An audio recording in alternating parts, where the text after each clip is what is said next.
صحیح مسلم کی حدیث میں ہے کہ ابو ہریرہ رضی اللہ تعالیٰ عنہ نے وضو کیا اور پورا یہاں تک ہاتھ دھویا اور کہا میں نے اللہ کے نبی صلی اللہ علیہ وسلم کو ایسا کرتے دیکھا ہے۔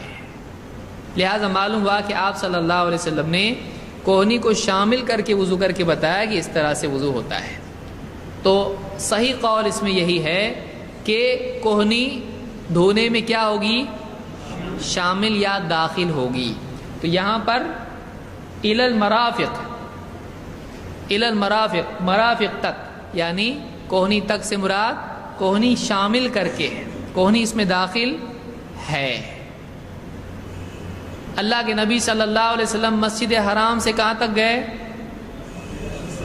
تو اندر گئے کہ نہیں گئے؟ تو مسجد اقصیٰ تک گئے نا، کہ اندر نہیں گئے، باہر ہی رکے مسجد اقصیٰ تک۔ تو وہ شامل تھی کہ نہیں سفر میں؟ مسجد اقصیٰ تھی نا، ہاں۔ تو الا جو ہوتا ہے اس میں وہ شامل بھی ہو سکتا ہے اور نہیں بھی ہو سکتا ہے، قرینے سے معلوم ہوتا ہے کہ شامل ہے یا نہیں ہے۔ جیسے ہم کہیں گے اس نقطے سے اس نقطے تک، لائن کس کو کہتے ہیں؟ ایک ڈاٹ سے دوسرے ڈاٹ تک کا ڈسٹنس ہوتا ہے نا، فاصلہ اس کو کہتے ہیں۔ تو کیا وہ ڈاٹ انکلوڈڈ ہوتا ہے کہ نہیں؟ سمجھ میں آ رہا ہے؟ ایک ڈسٹنس کس کو کہتے ہیں؟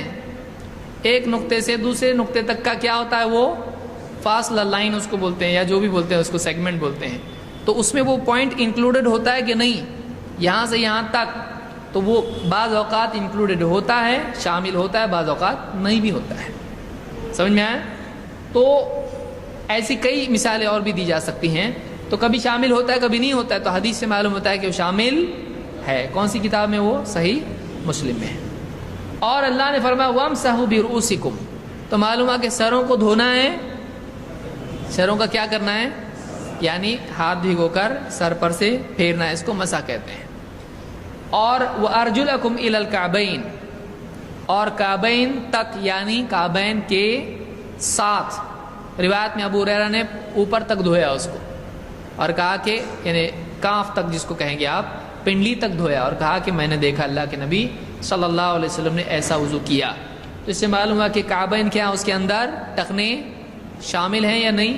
شامل ہیں۔ سمجھ میں آیا؟ تو راجح قول کے مطابق کوہنیاں اور ٹخنے وضو میں شامل ہیں کہ نہیں ہیں؟ شامل ہیں۔